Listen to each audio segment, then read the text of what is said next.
नमस्कार महिला भगिनींनो, स्वागत आहे तुम्हाला सर्वांचं महा एक्झाम पॉइंट या आपल्या एज्युकेशनल यूट्यूब चॅनलवरती.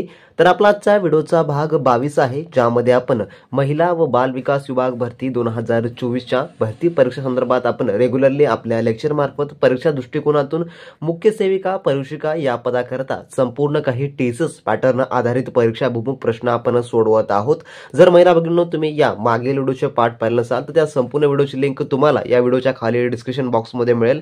तुम्ही तेथून मुख्य सेविका परीक्षिका या पदाकरिता जेवढे काही महत्त्वपूर्ण प्रश्न आहेत जे की तुमच्या परीक्षेमध्ये फिक्स स्वरूपामध्ये विचारले जाणारे प्रश्न आहेत ते तुम्ही एक वेळेस नक्की पाहून घ्या, जेणेकरून तुमच्या अभ्यासक्रमामध्ये त्याचा मोठा भर पडणारा असेल. तर मागील सर्व व्हिडिओसाठी आपली एक स्पेशल ICDS ची प्लेलिस्ट सुद्धा उपलब्ध आहे. तुम्ही त्या प्लेलिस्टमध्ये देखील संपूर्ण व्हिडिओ पाहू शकता किंवा जी आपली डिस्क्रिप्शन बॉक्समध्ये लिंक आहे त्यावर क्लिक करून सुद्धा तुम्ही मागील व्हिडिओचे पाठ पाहू शकता. आपला जो व्हिडिओचा जो भाग 22 आहे यामध्ये आपण ICDS पोषण अभियान त्यासोबत संगणकीय ज्ञान व त्यासोबतच आपण जीकेचे प्रश्न यामध्ये इन्क्लूड केलेले आहे, जे की तुमच्या परिपूर्ण TCS पॅटर्न अभ्यासक्रमावर आधारित आहेत. आणि तसंच मित्रांनो, खूप सारे महिला भगिनी असं देखील कमेंट्स करत होत्या जे परीक्षा अधिकारी पद आहे जे की महिला बाल विकास पुणे आयुक्तालयाचं त्यावर आधारित देखील लेक्चर सुरू करा. तर त्यावर देखील आपले लेक्चर्स ऑलरेडी सुरू आहेत, त्यामुळे त्याची तुम्हाला अपडेट येत नसतील तर तुम्ही आपला टेलिग्राम ग्रुप जॉईन करून घ्या. टेलिग्राम ग्रुपची लिंक तुम्हाला डिस्क्रिप्शन बॉक्समध्ये मिळणारी असेल. त्याद्वारे तुम्हाला तिथे सर्व काही परीक्षेचे अपडेट परीक्षेचे वेळापत्रक हे तुम्हाला प्रोव्हाइड केलं जाणार असेल. त्यामुळे महिला भगिनींनो, तुम्ही आपला टेलिग्राम ग्रुप हा अतिशय महत्त्वाचा आहे, त्यामुळे ते फटाफट तुम्ही जॉईन करून घ्या. तर पाहूया आपल्या आजच्या या भाग 22 मधील मुख्य सेविका परीक्षिका या पदाकरता काही अतिशय महत्त्वपूर्ण प्रश्न. तर यामधला आपला प्रश्न एक असा आहे, जो की प्रश्न पहिला, ICDS योजनेत बालकांची कोणत्या स्तरावर तपासणी केली जाते? तर जे ICDS योजना आहे या योजनामध्ये बालकांची कोणत्या स्तरावर तपासणी केली जाते असं म्हटलेलं आहे. तर याचं उत्तर जे आहे ते आहे ऑप्शन नंबर क, जे की दर महिन्याला. तर दर महिन्याला जे आहे जे की ICDS योजनेमध्ये बालकांची तपासणी केली जाते. ऑप्शन नंबर क या ठिकाणी याचं उत्तर होणार असेल. त्यानंतर आपला प्रश्न क्रमांक 2 असा आहे पुढील, ICDS अंतर्गत अंगणवाडी सेविकांना कोणते दररोज जपणे आवश्यक आहे? तर काय जपणे आवश्यक आहे दररोज ICDS अंतर्गत अंगणवाडी सेविकांना? तर याचं उत्तर जे आहे ते आहे ऑप्शन नंबर थोडक्यात ब, मुलांच्या हजेरी नोंदी हे जपणे अतिशय आवश्यक आहे ICDS अंतर्गत अंगणवाडी सेविकांना. त्यानंतरचा आपला पुढील प्रश्न जो की प्रश्न क्रमांक 3 असा आहे पुढचा, अंगणवाडी सेविका कोणत्या प्रकारच्या माहितीचं संकलन करतात? अंगणवाडी सेविका. तर याचं उत्तर जे आहे ते आहे ऑप्शन नंबर ड, जे की आरोग्य स्थिती आणि पोषण पातळी याचे जे या माहितीचं संकलन करतात अंगणवाडी सेविका. ऑप्शन नंबर ड ह्या ठिकाणी याचं उत्तर होणार असेल. त्यानंतरचा आपला पुढील प्रश्न जो की प्रश्न क्रमांक 14 असा आहे, कुपोषण कमी करण्यासाठी ICDS योजनेत कोणते उपाय केले जातात? जे की कुपोषण कमी करण्यासाठी ICDS योजनेत. तर याचं जे उत्तर आहे ते आहे ऑप्शन नंबर क, जे की पूरक आहार याचे जे की उपाय केले जातात ICDS योजनेमध्ये कुपोषण कमी करण्यासाठी. ऑप्शन नंबर क या ठिकाणी याचं उत्तर होणार असेल. ज्या कोणी महिला भगिनींनी अजूनही आपला महिला व बाल विकास विभाग भरती 2024च्या परिपूर्ण तयारीसाठी आपला क्रॅश कोर्स घेतला नसेल तर त्यांनी लगेच आपल्या व्हॉट्सअप सेलरशी कॉन्टॅक्ट करून सर्व काही मिळून घ्या. त्यांची लिंक तुम्हाला खाली डिस्क्रिप्शन बॉक्समध्ये मिळेल, ज्यामध्ये तुम्हाला मुख्य सेविका परीक्षिका या पदाचा 100% अभ्यासक्रम मिळणार आहे, जो की परिपूर्ण TCS पॅटर्न आधारित. आणि जर तुम्ही आपला हा क्रॅश कोर्स घेतला तर तुम्हाला मार्केटमधलं कोणतंही एक्सपेन्सिव्ह बुक्स घेण्याची गरज नाही किंवा तुम्हाला 2000 ते 3000 रुपये घालून कोणतेही कोर्सेस घेण्याची गरज नाही. सर्व काही तुमची 100% तयारी यामध्ये होऊन जाणार असेल. यामध्ये तुम्हाला सर्वासाठी टेस्ट सिरीज प्लस वाचण्यासाठी e-बुक देखील प्रोव्हाइड केले जाणारे आहे, जे की परिपूर्ण TCSच्या अभ्यासक्रमावर आधारित आहेत, ज्यामध्ये तुम्हाला सामान्य ज्ञान, मराठी व्याकरण, इंग्लिश व्याकरण, बौद्धिक चाचणी व त्यासोबतच एकात्मिक बाल विकास सेवा योजना व कायदे, पोषण आहार व त्यासोबतच संगणकीय ज्ञान हे संपूर्ण काही तुम्हाला अभ्यासक्रमावर आधारित विषय त्यामध्ये कव्हर करून दिले जाणारे असतील. ज्याद्वारे तुमचा 100% अभ्यासक्रम कव्हर होईल, ज्यामध्ये तुम्हाला चांगले गुण परीक्षेमध्ये 100% येतील. यामध्ये तुम्हाला तसंच TCSचे जेवढे काही अतिसंभव प्रश्न आहेत जे की मागील एक्झाममध्ये विचारले गेलेली व पुढील एक्झाममध्ये रिपीट होऊ शकतात ते देखील यामध्ये सरावासाठी तुम्हाला प्रश्न आहेत. त्यासोबत एकात्मिक बाल विकास सेवा योजना व कायदे, पोषण आहार, त्यासोबत संगणकीय ज्ञान याचे तुम्हाला नोट्स प्लस सरावासाठी प्रश्नसंच देखील यामध्ये इन्क्लूड करून देण्यात आला आहे. प्रिव्हियस इयर क्वेश्चनचा देखील यामध्ये समावेश करण्यात करण्यात आहे. त्यासोबतच 100 प्रश्न आणि 200 गुणाची तुमची सर्व काही तयारी एकाच ठिकाणी होऊन जाणारी असेल. त्यामुळे जर तुम्हाला ही एक्झाम क्रॅक करायची असेल, कोणत्याही परिस्थितीमध्ये तुम्हाला तुमच्यासाठी आपला हा क्रॅश कोर्स अतिशय महत्त्वाचा असणार असेल. त्यामुळे तुम्ही लगेच आपल्या व्हॉट्सअप सेलरशी कॉन्टॅक्ट करून हे सर्व काही स्टडी मटेरियल मिळवून घ्या. आज या क्षणापासून चांगल्या व उत्तम तयारीला लागा. जर तुम्ही याची तयारी केला तर तुम्हाला कशाचीही आवश्यकता लागणार नाही. तर ज्या कोणी महिला भगिनी आपल्या सिरियस असतील, त्यांना ही एक्झाम क्रॅक करायची आहे, त्यांनी आपल्या सेलरशी कॉन्टॅक्ट करून सर्व काही लगेचच्या लगेच व्हॉट्सअपवरती हे स्टडी मटेरियल मिळवून घेऊ शकता. सर्व काही सॉफ्ट कॉपीच्या माध्यमातून इन्स्टंटली तुम्हाला प्रोव्हाइड केलं जाणार असेल. खरेदीसाठी नक्की कॉन्टॅक्ट करा. लिंक डिस्क्रिप्शन बॉक्समध्ये देण्यात आलेली. महिला भगिनींनो, तुम्ही आपलं सर्व काही टीसीएस पॅटर्न आधारित A to Z study material जर घेतला तर तुम्हाला मार्केटमधलं कोणतेही एक्सपेन्सिव्ह बुक्स घेण्याची गरज नाही किंवा तुम्हाला कोणतेही महागडे कोचिंग लावण्याची गरज नाही. सर्व काही तयारी 100% तुमची या आपल्या स्टडी मटेरियलद्वारे कव्हर होणारी असेल आणि सर्व काही सॉफ्ट कॉपीमध्ये आहे आणि सर्व काही तुम्हाला इन्स्टंटली तुमच्या व्हॉट्सअपवर 100% सिक्युअर पद्धतीनं पाठवलं जाणार असेल. त्यामुळे ते तुम्ही नक्की मिळवा व चांगल्या आणि उत्तम तयारीला लागा. तर पाहू आपण पुढील प्रश्न, जो की प्रश्न क्रमांक 5 असा आहे पुढचा. सुधारक हे वृत्तपत्र कोणी सुरू केले? तर हे सुधारक जे वृत्तपत्र आहे ते कोणी सुरू केलेलं आहे असा प्रश्न आहे. तर याचं जे उत्तर आहे ते आहे ऑप्शन नंबर अ, जे की गोपाळ गणेश आगरकर यांनी जे आहे थोडक्यामध्ये सुधारक हे वृत्तपत्र सुरू केलेलं आहे. तर तुम्हाला प्रश्न असं जर आला की सुधारक हे वृत्तपत्र कधी सुरू करण्यात आलं, तर हे जे वृत्तपत्र आहे थोडक्यामध्ये 1888 साली जे की सुरू करण्यात आलेलं आहे गोपाळ गणेश आगरकर यांच्याद्वारे. त्यानंतर जो आपला पुढील प्रश्न, जो की प्रश्न क्रमांक 6 असा आहे.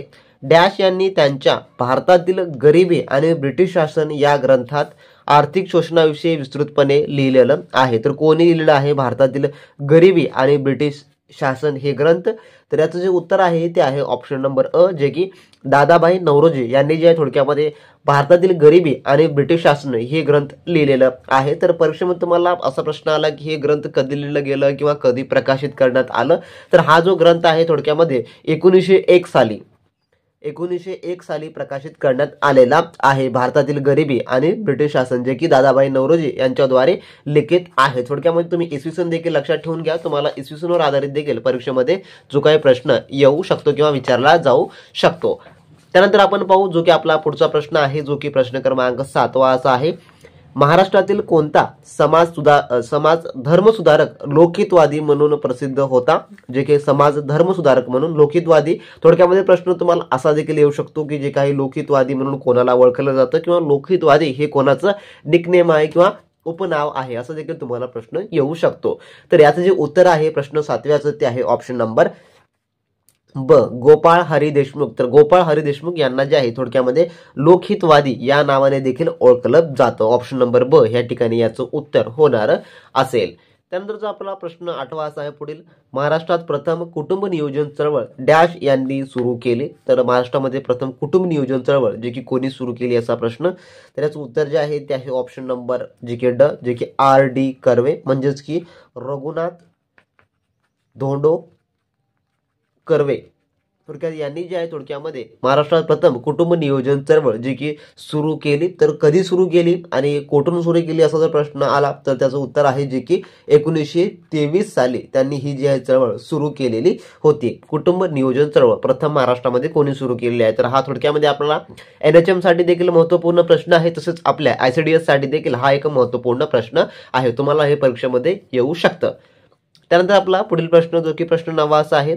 सिंधियाच्या गावलेहेर राज्याचे संस्थापक कोण होते? तर गावलेहेर संस्थापक जे होते त्याचे संस्थापक कोण होते म्हटल्या सिंधियाच्या राजाचे? तर याचं उत्तर जे आहे ते आहे ऑप्शन नंबर अ, जे की राणोजीराव सिंधिया हे जे आहे थोडक्यामध्ये संस्थापक होते. ऑप्शन नंबर अ ह्या ठिकाणी याचं उत्तर होणार असेल. तर आपले जेवढे काही ICDS तांत्रिकी ई बुक आहे तसंच जे काही इतर बुक्स आहेत त्यामध्ये आपण हे सर्व टॉपिक 100% पद्धतीनं कव्हर केलेली आहे. त्यामुळे तुम्हाला हे वाचला तर तुम्हाला अजिबात दुसरं वाचण्याची गरज पडणारी नाही आहे. त्यानंतरचा प्रश्न 10वा आपला. छत्रपती शिवाजी टर्मिनसचे बांधकाम कोणत्या वर्षी पूर्ण झाले? तर जे छत्रपती शिवाजी महाराज टर्मिनस आहे त्याचं बांधकाम जे आहे जे की कोणत्या वर्षी पूर्ण झालं असं जे थोडक्यामध्ये प्रश्न आहे. तर याचं उत्तर जे आहे ते आहे ऑप्शन नंबर क, जे की 1888 साली छत्रपती शिवाजी महाराज टर्मिनसचं बांधकाम जे आहे ते पूर्ण झालेलं आहे. तर थोडक्यामध्ये सुरू कधी झालं असा जर प्रश्न आला तर सुरू जे बांधकाम झालेलं होतं ते आहे 1878 साली आणि जे पूर्ण झालं असं जर म्हटलं तर पूर्ण झालं आहे 1888 साली. तर छत्रपती शिवाजी महाराज टर्मिनसचं बांधकाम जे की CSMT म्हणून आपण ओळखतो. तर याचं जे जुनं नाव जर तुम्हाला विचारलं की जुने नाव काय होते किंवा जुने नाव कोणत्या नावानं ओळखलं जातं तर जुने नाव जे याचं होतं ते होतं व्हिक्टोरिया टर्मिनस. व्हिक्टोरिया टर्मिनस हे जे आहे याचं जुनं नाव आहे आणि नवं नाव छत्रपती शिवाजी महाराज टर्मिनस असं आहे. तर थोडक्यामध्ये हे सर्व बाबी तुम्ही लक्षात ठेवून घ्या कारण का यावर तुम्हाला कोणत्याही बाबीवर परीक्षेमध्ये प्रश्न विचारला जाऊ शकतो. थोडक्यामध्ये VT जरी तुम्ही ध्यानात ठेवलात म्हणजे की व्हिक्टोरिया टर्मिनस हे जुनं नाव, CSMT छत्रपती शिवाजी महाराज टर्मिनस हे नवीन नाव आहे. याचं बांधकाम सुरू झालं आहे 1878 आणि पूर्ण झालं आहे 1888 साली. त्यानंतरचा आपला पुढील प्रश्न जो की प्रश्न क्रमांक 11 असा आहे. गेटवे ऑफ इंडिया कोणत्या राज्याच्या जे की लँडिंगला चिन्हांकित करण्यासाठी उभारण्यात आले आहे किंवा आलं होतं किंवा आलं आहे जे की वास्तविक आहे. तर याचं जे उत्तर आहे ते आहे ऑप्शन नंबर जे की जॉर्ज पाचवा. तर जॉर्ज पाचवा जेव्हा भारतामध्ये आला, कधी आला होता जॉर्ज पाचवा तर 1911 साली जे आहे भारतामध्ये आलेला होता. तर याच्यात जे आहे जे की चिन्हांकित करण्यासाठी जॉर्ज पाचवाला जे की चिन्हांकित करण्यासाठी हे जे थोडक्यामध्ये गेटवे ऑफ इंडियाचं बांधकाम करण्यात आलेलं आहे. ऑप्शन नंबर ह्या ठिकाणी याचं उत्तर होणार असेल. त्यानंतर आपला पुढील प्रश्न जो की प्रश्न क्रमांक 12 असा आहे. इंग्लंडच्या कोणत्या राजाला मुंबई शहर पोर्तुगालकडून हुंडा म्हणून देण्यात आले. तर याचं उत्तर आहे ऑप्शन नंबर ब जे की चार्ल्स दुसरा. तर चार्ल्स दुसराला जे आहे थोडक्यामध्ये इंग्लंड हे शहर जे की मुंबई इंग्लंडच्या या राजाला जे आहे जे की मुंबई हे शहर पोर्तुगालकडून जे आहे थोडक्यात हुंडा म्हणून देण्यात आलेलं होतं. ऑप्शन नंबर ब या ठिकाणी याचं उत्तर होणार असेल. त्यानंतरचा प्रश्न क्रमांक 13 आपला. 2011च्या जनगणनेनुसार महाराष्ट्राचा साक्षरता दर किती आहे. तर तुम्ही एक लक्षात ठेवून घ्या TCS द्वारे आतापर्यंत जेवढ्या काही प्रश्न विचारण्यात आले किंवा परीक्षा घेण्यात आलेली आहे त्यामध्ये एक तुम्ही टॉपिक्स लक्षात ठेवून घ्या जे की लोकसंख्या, लोकनृत्य आणि राज्याच्या राजधान्या हे तुम्हाला परीक्षेमध्ये 100% फिक्स प्रश्न येणार म्हणजे येणारच. त्यावर आधारित आपल्या टेलिग्राम ग्रुपवर आपण एक फ्रीमध्ये एक टेलिग्राम ग्रुपवर आपण PDF उपलब्ध करून दिली आहे ज्यामध्ये आपण 2011ची जी लोकसंख्या आहे किंवा जनगणना आहे त्यावर आधारित आपण डिटेलमध्ये माहिती दिली आहे. तसेच राज्याच्या राजधान्या, तसेच राज्याचे लोकनृत्य यावर आधारित देखील आपण स्पेशल डिटेलमध्ये माहिती दिली आहे. तुम्ही ते वेळेस परीक्षापूर्वी मात्र नक्की वाचून घ्या कारण का तुम्हाला परीक्षेमध्ये फिक्स प्रश्न येणार म्हणजे येणारच हे तुम्ही लिहून ठेवा.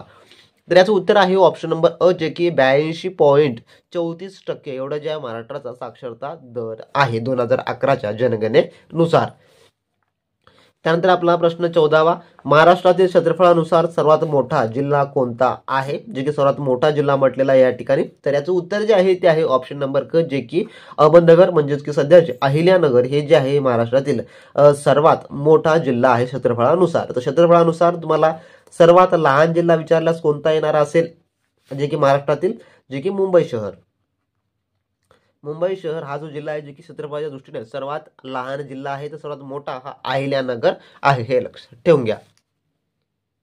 त्यानंतर आपला पुढील प्रश्न असा आहे जो की प्रश्न 15वा. खालीलपैकी कोणाला छत्रपती शिवरायांचे आध्यात्मिक गुरु म्हणून ओळखले जाते किंवा कोणाला म्हटलं जातं.